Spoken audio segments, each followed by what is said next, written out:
firm. And in 2011, Luzerne started Rolodex Global, a group focused on elevating and celebrating LGBTQ plus professionals of African descent. Luzerne, I apologize for completely killing the name of your company, but thank you very much for coming on this podcast. It is totally fine, and it is my pleasure to be here. It's so good. So I ask everybody, during this very difficult time for the world right now, what are you stoked about in our new world? So I am stoked about the amount of people talking about social justice, and especially racial injustice and equity.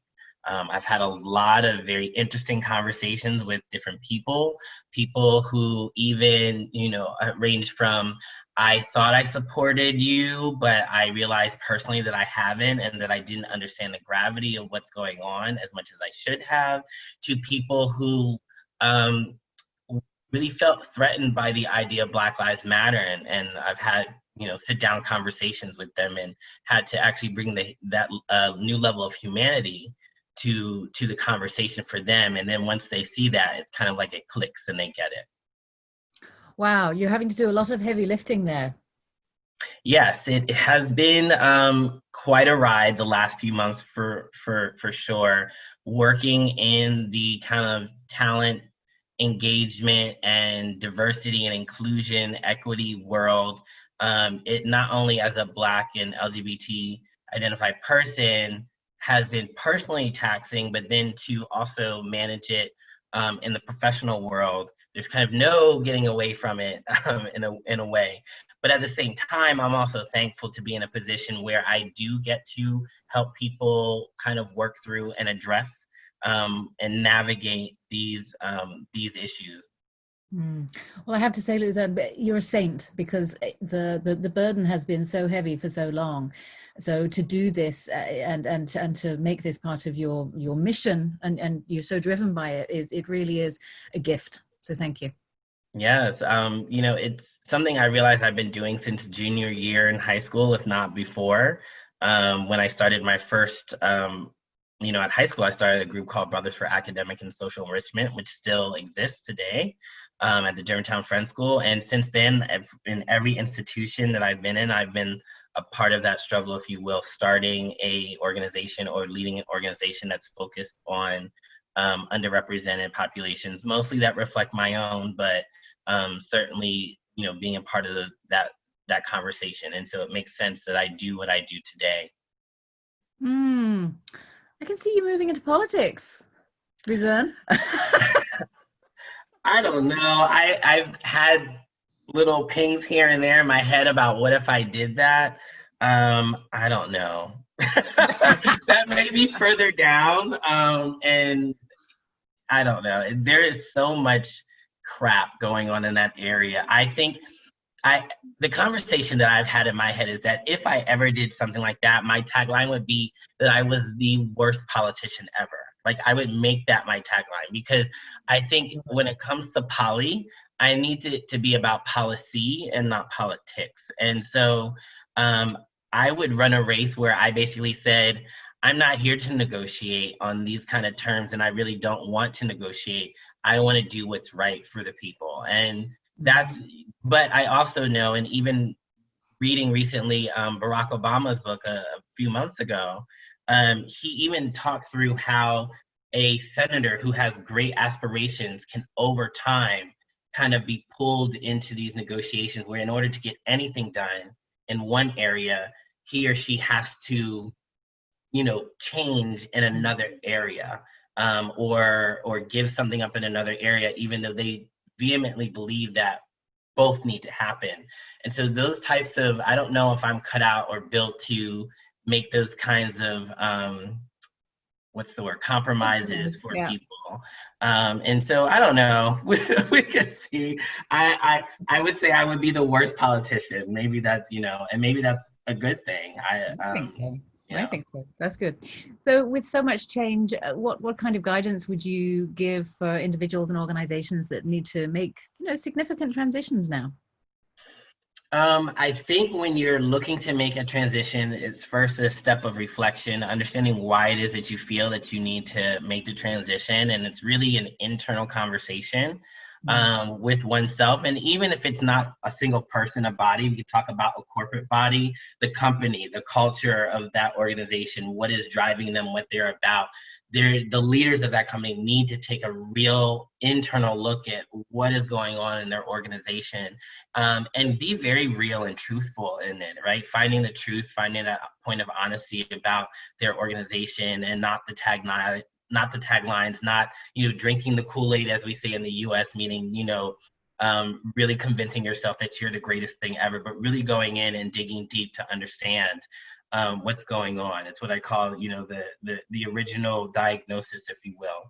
And then going to the next step and saying, okay, we deciding that you want to do something, you want to transition. And as a part of that decision, then understanding that that transition requires behavior changes, it requires sacrifice, it requires investment, it requires an ability to be held accountable, to hold others accountable, and then to be able to find ways to truly measure that success. And so when you start to line up kind of accountabilities and measures of success, and a willingness, a spirit of actual investment, but also a spirit of investment and behavior change, that's when you'll start to make change for yourself and for your organization. Wonderful. And I hear you very much in that. There has to be an awful lot of self-work and to make that happen. So thank you for that. I don't think I told you this, or maybe I did. It's early morning here in Vancouver. Well, it's mid-morning for you in New York. But I was inspired to put this series together when John Lewis died. And I was always inspired by his statement of, that he wants to create good trouble. And I was like, yes, it's like, let's create good trouble. Let's not just be nice and quiet. Good trouble is a great thing. So when he died, this was my inspiration, creating this podcast. So I was very, very glad that you wanted to join me. So I'm curious for you, what good trouble are you making? Yeah, so I am making good trouble all the time. I feel like that is such a fantastic saying, good trouble. I've heard an entire speech by Brother Lewis, and I call him Brother Lewis because he's a part of my fraternity. He's a brother in my fraternity, so shout out to all the Sigmas out there. And so he actually was very instructional about what good trouble was, and I'll never forget it because he gave it at the commencement of my sister when she received her MD. She became a doctor that day when she commenced, and she received that diploma. So and it really, good trouble is about the disruption of normal day-to-day living. So it is about causing people to stop and lean into their discomfort about something in order to address an injustice. And so you're making trouble because you are disrupting. You're doing something, whether that's with your body and you're in place with your body and you're sitting down somewhere, or you're interrupting a conversation that should not be happening the way it is. You are causing trouble, and that you are disrupting something. But it's good because ultimately you are doing it for the right reasons, and you are stopping something that was happening that was not good. So powerful. Thank you. That has to be my favorite response to this particular question. So thank you very much for that. Yes. So, I then ask the follow-up question, which is, why is it emotionally intelligent to do that? It's very easy to maybe just say, yep, I'm going to create good trouble here. But why is that emotionally intelligent? It requires emotional intelligence because you have to really know yourself in order to do it. You have to, in a specific situation, know, first of all, in the midst or in the environment or in the system that is causing the trouble, you have to know what your existence is, and how you play into that, or how you're going to disrupt that, right? And so that requires a certain self-intelligence, emotional intelligence, self-awareness. That's one piece. And then the second piece is, in order to really cause good trouble, you have to step out, right? And in order to do that, you have to stoke your courage, right? And we know that the root word for courage in Latin is the core, right? So COR, and that means your heart, right? So you really have to use your heart, stoke your courage in order to step out and disrupt something that may feel comfortable to most, but is you're about to make them uncomfortable. And I gave you that example before where, I was sitting at a lunch table, just having my lunch. I had some wine. I was, having great food. And I overheard a conversation of three guys.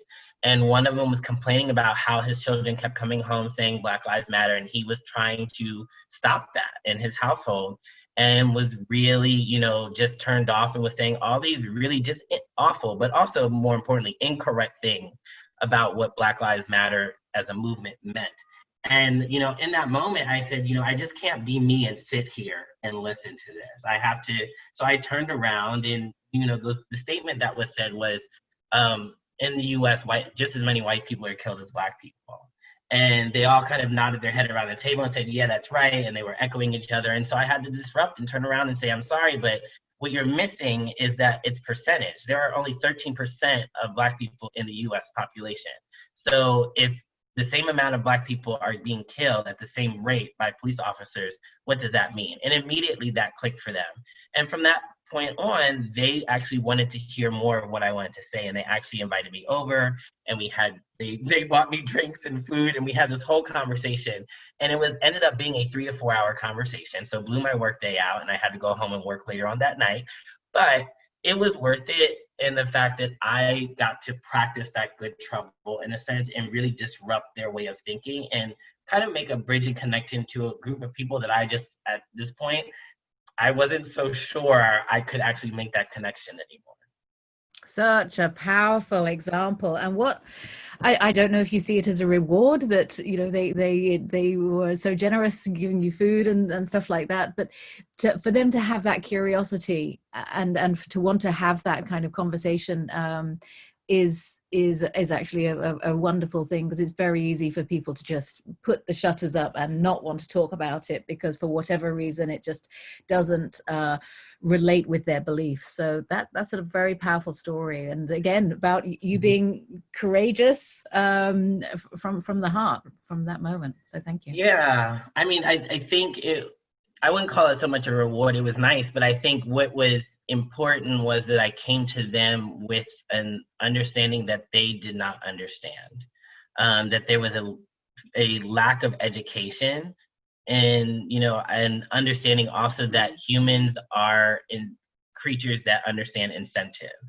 And so if you can get out of the good and bad, good versus evil space when it comes to a person, and get into you need to understand the history, and you need to understand other facts and figures that you currently clearly don't.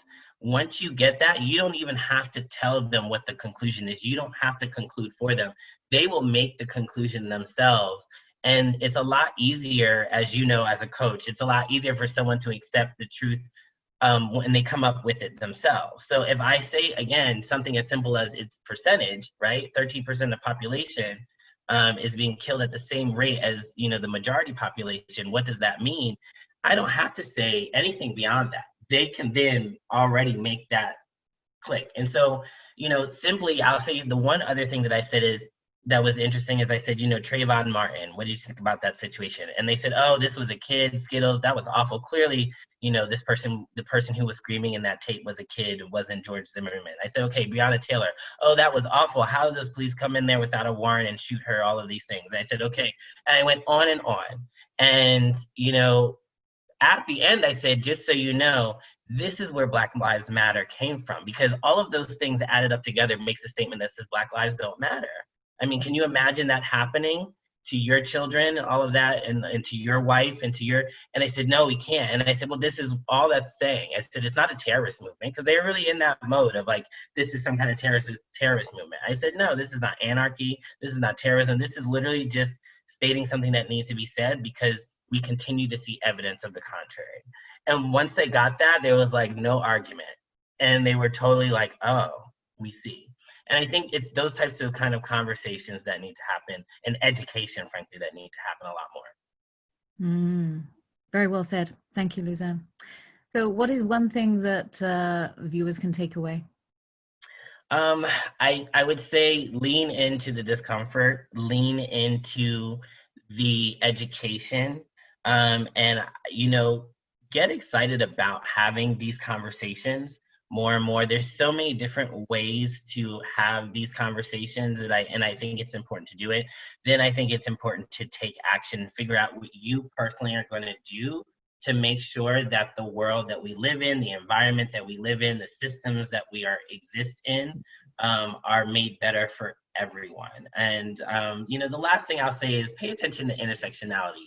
It adds even more flavor and seasoning to the conversation, and that's something that I love to talk about, especially as a Black gay man. So, you know, as you start to have these conversations, go beyond just the quote unquote Black and white, lean into other areas of life, and really dig into people's experiences, and, you know, find out, you know, that life is so amazing because of all these different experiences. Again, so well said, Luzerne. I've loved this interview. You've been an absolutely fantastic guest, and I'm very grateful for your time. Thank you so much for having me. It's been great.